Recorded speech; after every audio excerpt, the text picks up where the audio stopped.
Ahojte, zdravím vás do Veleny. Ospravedlňujem sa, keď budete počuť vietor, ale toto v Košiciach u nás vždycky tak dosť fúči. Dneska sa vám hlasím sama, pretože Peťo je chorý a v podstate nie až tak sama, ale takto sme tu.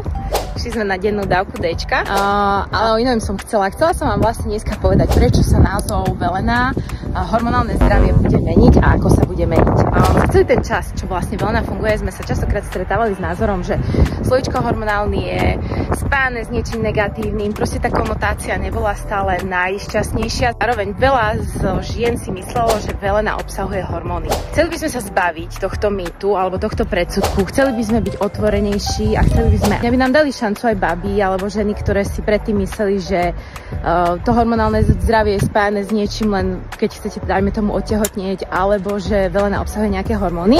Preto názov hormonálne zdravie meníme na ženské zdravie. Veríme, že to príjmete pozitívne, že to budete vnímať ako niečo, že robíte niečo extra pre svoje ženské zdravie a krásu, vnútornú rovnováhu. Nič iné sa na Velene meniť nebude, zloženie ostáva, príchute ostávajú samozrejme až do novej limitky, ktorú uvedieme potom neskôr. Takže sa nebojte, len aby ste to vedeli. Ak máte akékoľvek otázky, dajte nám vedieť. Ak nie, tak sa zase vidíme opäť na budúce v ďalšom dieli. Čaute!